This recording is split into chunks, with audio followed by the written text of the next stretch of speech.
Hello दोस्तों, नमस्कार। एक बार फिर से आप सभी का हमारे YouTube चैनल में हार्दिक स्वागत है। तो आइए दोस्तों, आज हम पढ़ने वाले हैं अष्टक नियम की सीमाएं। इससे पहले हमने क्या पढ़ा था? अष्टक नियम। अष्टक नियम की सीमाएं पढ़ेंगे। अष्टक नियम आपको निकालना आ गया, यानी कि बाह्य कोश में कितने इलेक्ट्रॉन होने चाहिए? 8 इलेक्ट्रॉन होना चाहिए। इलेक्ट्रॉनिक विन्यास के आधार पर हमने पढ़ा था। अब कौन कौन सी इसकी सीमाएं हैं जो अष्टक नियम का पालन नहीं करती? कौन कौन से ऐसे कंपाउंड है जो अष्टक नियम का पालन नहीं करती? पहली जो इसकी सीमा क्या थी? केंद्रीय परमाणु का अपूर्ण कक्षक। इसका अर्थ क्या है? जो केंद्रीय परमाणु होगा उसमें जो है इलेक्ट्रॉनों की संख्या 8 से कम है। जैसे आप किसकी बात करें? लिथियम की बात करें, BeH2 की बात करें, BCl3 की बात करें, LiCl लिथियम क्लोराइड की बात करें, BeH2 की बात करें और BCl3 की बात करें, तो इसमें जो है लिथियम, बेरिलियम और बोरॉन, इनका जो है इलेक्ट्रॉनिक विन्यास कितना है? 8 से कम होता है। लिथियम का परमाणु क्रमांक दोस्तों 3 होता है। लिथियम का इलेक्ट्रॉनिक विन्यास आप निकालोगे तो 2 1। बाह्य कोश में कितने इलेक्ट्रॉन है? 1 इलेक्ट्रॉन है। इसी प्रकार बेरिलियम की बात करें तो बेरिलियम का कितना होता है? बेरिलियम का 4 होता है। इलेक्ट्रॉनिक विन्यास 2 2। बाह्य कोश में कितने इलेक्ट्रॉन है? 2 इलेक्ट्रॉन है। बोरॉन की बात करें तो बोरॉन का इलेक्ट्रॉनिक विन्यास 5 होता है। तो बाह्य कोश में कितने इलेक्ट्रॉन है बोरॉन के? 2 3। तो जो है जब ये BCl3 से क्रिया करता है, जो 3 इलेक्ट्रॉन यहाँ से लेगा तो कितने इसके जो है टोटल 6 इलेक्ट्रॉन हो जाते हैं। यह जो है 2 इलेक्ट्रॉन हाइड्रोजन से लेगा ये वाला, तो कितना हो रहा है? 2 + 2 4 ही हो रहा है। यहाँ से यह जो है 1 इलेक्ट्रॉन ले रहा +1, कितना हो रहा है? बाह्य कोश में 2 2, इसमें कितना हुआ? 4, इसमें कितना हुआ? 3, और 3 इसने Cl3 से लिए, क्लोरीन से लिए, तो कितना हुआ? 3 + 3, टोटल 6 ही हो रहे हैं। जबकि अष्टक नियम क्या कहता है कि बाह्य कोश में जो है इलेक्ट्रॉनों की संख्या कितनी होनी चाहिए? 8। तभी जो है वह अष्टक नियम का पालन करता है। तो इस बात को आपको अच्छे से नोट करते हुए चलना है। एग्जाम्पल क्या है? अपूर्ण कक्षक का मतलब परमाणु का अपूर्ण कक्षक लिथियम क्लोराइड, BeH2 और BCl3। अगला क्या था इसका? कौन सी सीमा थी? विषम इलेक्ट्रॉन, यानी कि कुछ यौगिक ऐसे है, कंपाउंड ऐसे है जो विषम इलेक्ट्रॉनिक है। यहाँ पर आप एग्जांपल ले सकते हैं NO की संरचना आपको इस प्रकार से देखने को मिलेगी। यहाँ पर आप देख सकते हैं विषम इलेक्ट्रॉन। नाइट्रोजन का इलेक्ट्रॉनिक विन्यास क्या होता है? नाइट्रोजन का परमाणु क्रमांक होता है 7, इलेक्ट्रॉनिक विन्यास होता है 2 5।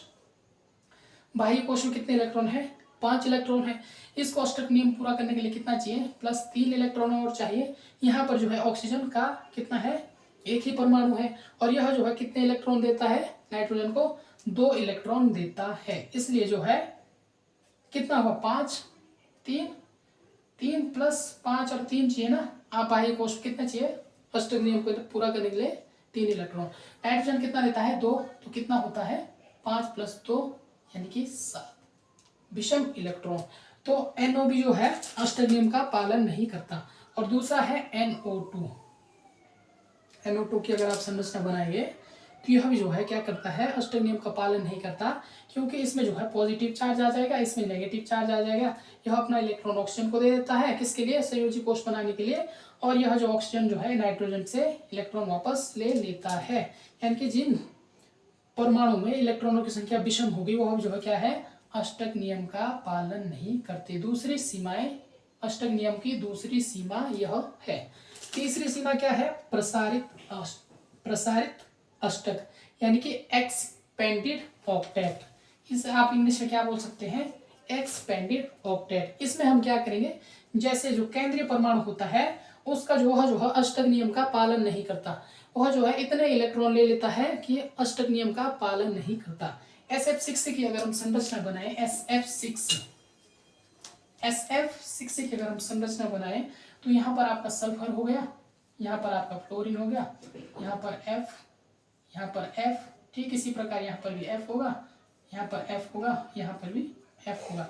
इस प्रकार से जो है इसकी SF6 की आपको संरचना देखने को मिलेगी।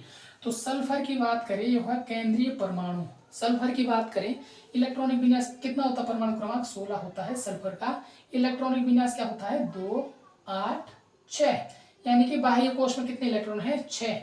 अष्टक नियम पूरा करने के लिए कितने इलेक्ट्रॉन चाहिए? मात्र 2 इलेक्ट्रॉन चाहिए। और यह जो है कितने इलेक्ट्रॉन ले रहा है? यह ले रहा है 1 2 3 4 5 6। कितने इलेक्ट्रॉन ले रहा है? टोटल 6 इलेक्ट्रॉन यह जो है ले रहा है। 6 इलेक्ट्रॉन ले रहा है तो बाह्य कोश में 6 इलेक्ट्रॉन थे प्लस 6, तो इसके कितना इलेक्ट्रॉन हो गए? 12 इलेक्ट्रॉन। तो 12 इलेक्ट्रॉन हो गए। अष्टक नियम पूरा करने के लिए सल्फर में कितने इलेक्ट्रॉन होने चाहिए थे? 8 इलेक्ट्रॉन। यह कितने इलेक्ट्रॉन ले रहा है?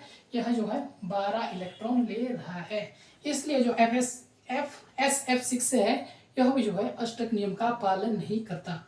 अगर हम बात करें इसी प्रकार से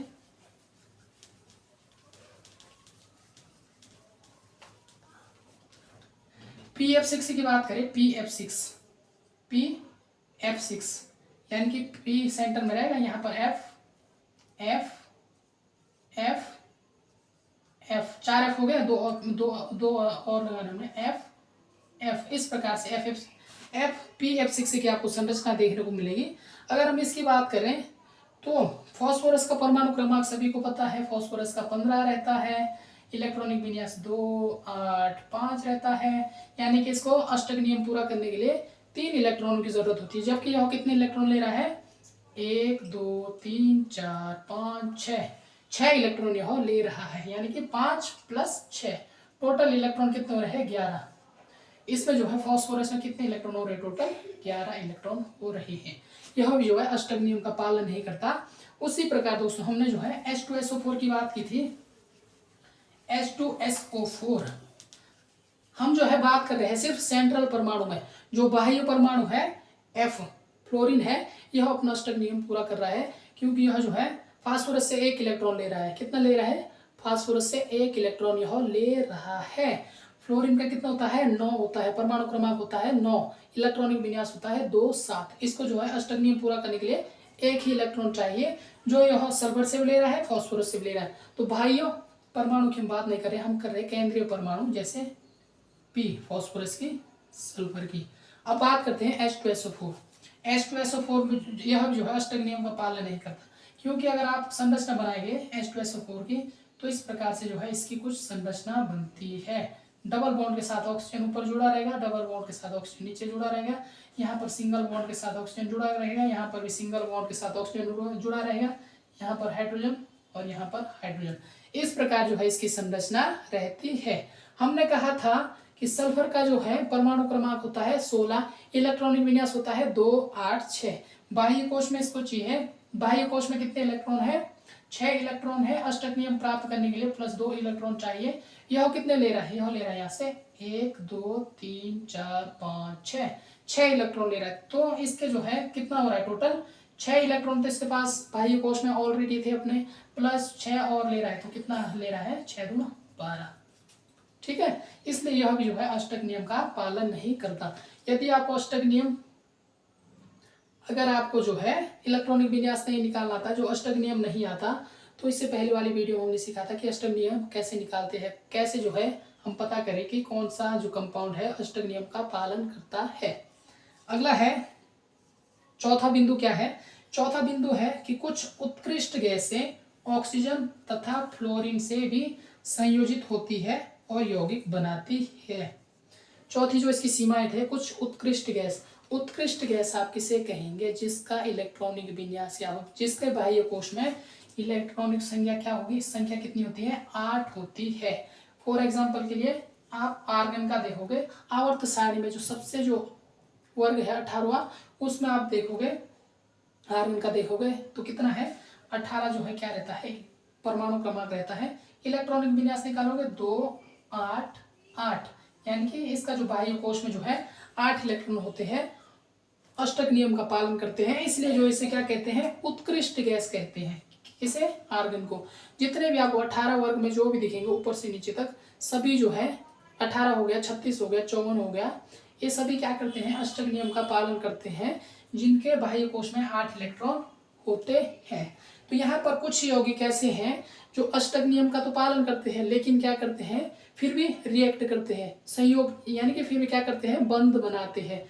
फॉर एग्जाम्पल के लिए जैसे XeF2, KrF2, XeOF2 और XeOF4।